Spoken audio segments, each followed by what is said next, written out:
Welcome to the INFOWARS Nightly News. It's Friday, January 16th, 2015, and I'm Leanne McAdoo. Here are tonight's top stories. Tonight, the father of the latest U.S. terror suspect says that his son was set up by the feds. And our global warming alarmist just blowing hot air? That's next on the INFOWARS Nightly News.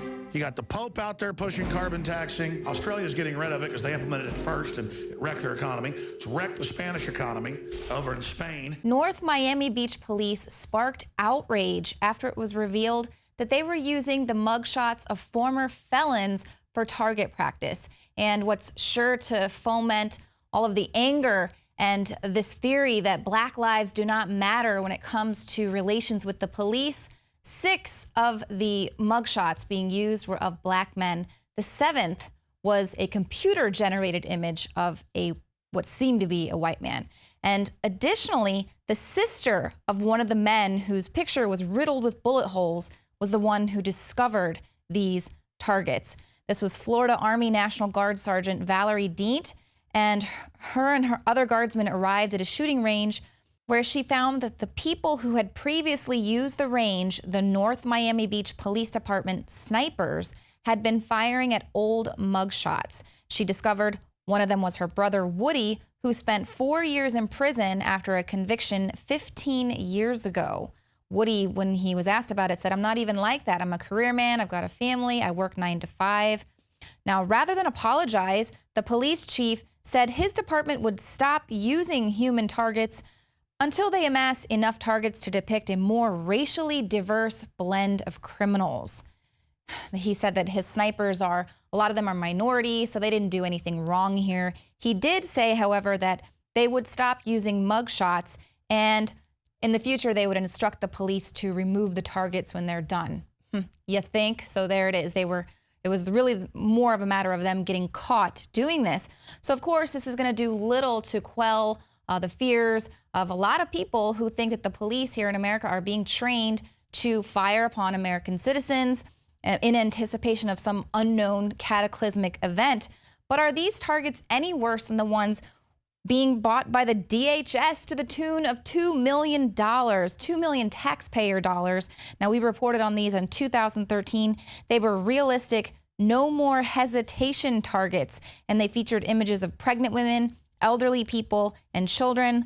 All of these people were pictured holding guns, supposedly designed to give officers the experience of dealing with deadly force shooting scenarios with subjects that are not the norm during training.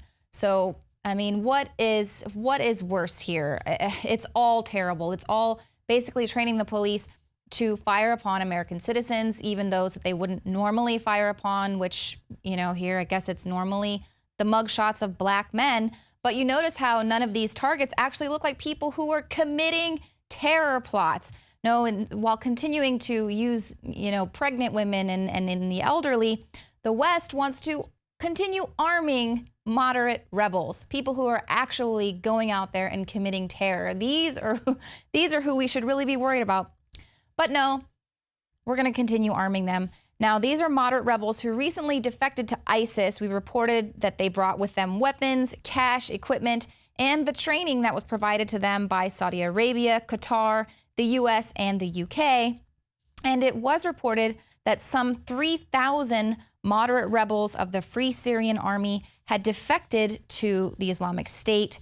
The Daily Beast reported in September, Al-Qaeda plotters in Syria went dark. And then this group would later be reported as having surrendered to Al-Qaeda. That's how the International Business Times painted that picture. But with brigade-size defection to ISIS, you would think that the last thing that the United States would want to do is send an even bigger brigade or train even more of these moderate rebels. But that's exactly what they did. The U.S. was preparing to train another brigade-sized army to arm, fund, train them, and turn them loose in Syria. And of course, they are going to eventually be filtered into Europe and America. Stars and Stripes reported that the officials were going to be training an additional round of 5,000 of these Free Syrian Army members within about a year. Now, following the arrests of more than a dozen people this week with suspected links to Islamic terrorism following the attacks there in Paris. European counterterrorism agencies are now scrambling to deal with the effects, the potential danger of this really complex issue of a growing terrorism threat. A Western intelligence source told CNN that as many as 20 sleeper cells of between 120 and 180 people could be ready to strike in France, Germany, Belgium, and the Netherlands. And it is believed that ISIS directed these men to return to Europe to launch attacks in retaliation for airstrikes against the terror group in Syria and Iraq. This was according to that same official. And we just reported yesterday a really phenomenal report out by Joe Biggs and John Bound talking about these very same sleeper cells that are being allowed and catered to here in the United States. So we're quite aware of the same exact sleeper cells. Definitely check that report out. But you can already see the very people who helped to create these terrorists and create this mess wringing their hands at the thought of taking away even more of our freedoms in order to deal with the mess that they created. Today, the UK and the US announced a joint anti-terror plans. This was David Cameron and Barack Obama. They've announced new measures to combat extremism, including, you guessed it, even more airstrikes, which is what they were saying, that they're sending all of these jihadis to the West to retaliate for these airstrikes. But they promise, Cameron and Obama promise, it is a fight. We know how we will win.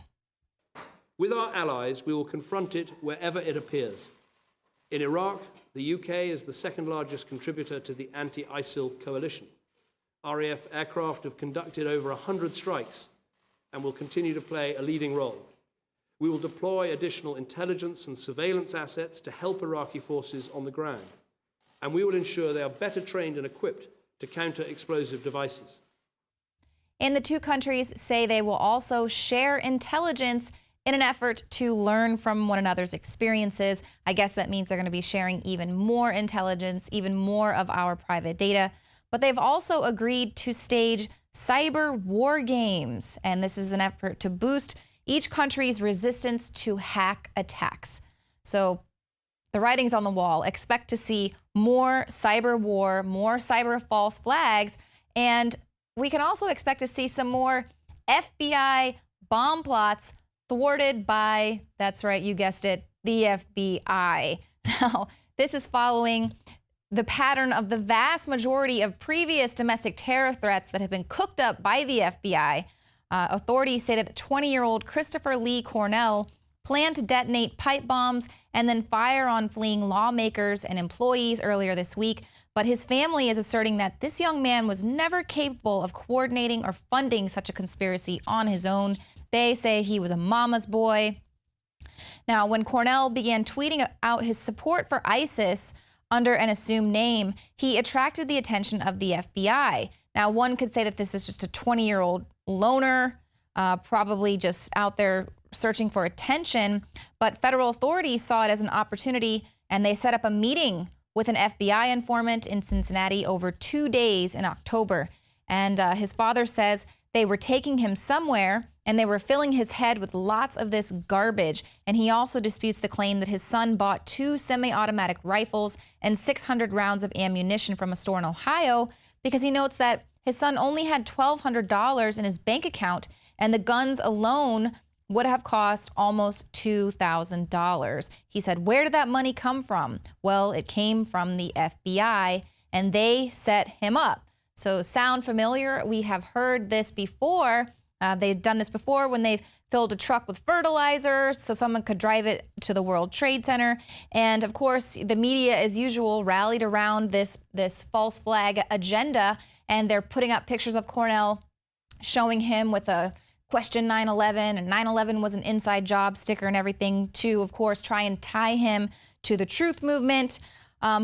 Did not stop lawmakers from immediately seizing upon this FBI-created threat to call for more NSA surveillance and justify this continuation of the surveillance state, you know, because they got to fight terrorism.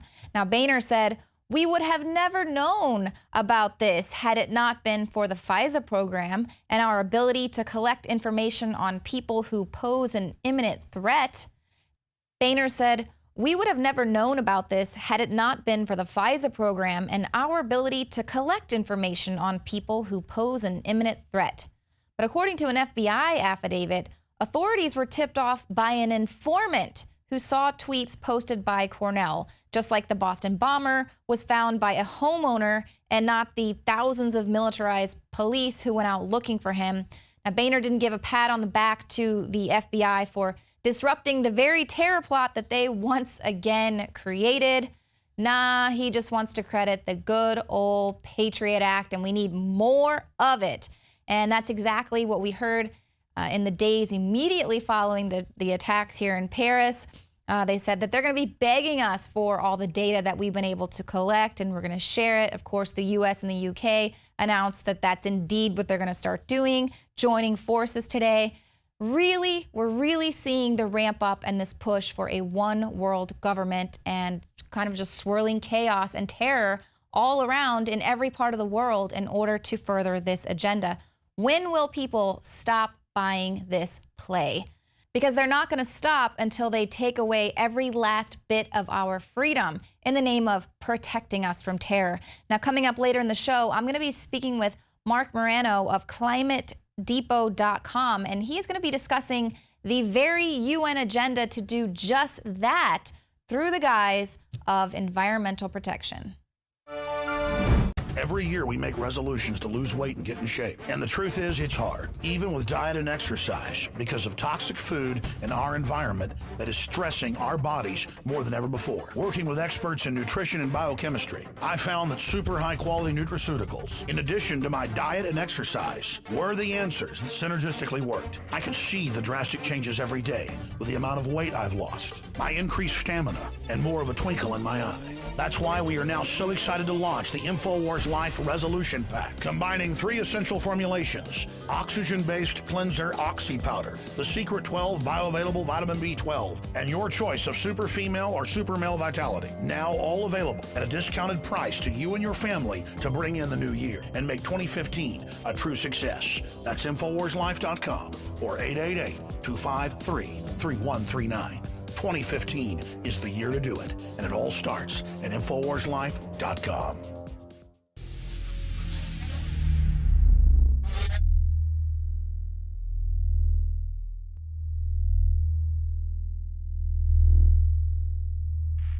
City of Austin tap water versus filtered City of Austin tap water. I can taste dirt in it. God knows what's in this. This has an aftertaste. Tastes like Austin water?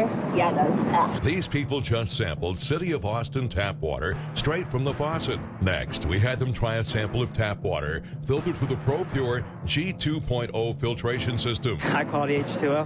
That one is better. Tastes like nothing. Yep, I know what good water tastes like. It's good water. Most tap water contains added substances like fluoride, chlorine, Monsanto's deadly pesticide, glyphosate, and many others. Studies prove that these substances are linked to an assortment of major health issues, including tooth decay, lowered IQ, and even cancer. It tastes like you're drinking out of the lake when you're drinking tap water. Yeah, it has that processed flavor to it. The ProPure G2.0 filtration system removes these deadly substances and many more, leaving only fresh-tasting, deliciously clean water. Okay, this is very tasty. It's good water. Refreshing. It's good. Go to InfoWarsStore.com today. Use promo code WATER and save 10% off your ProPure purchase. Again, that's InfoWarsStore.com or call 1-888-253-3139.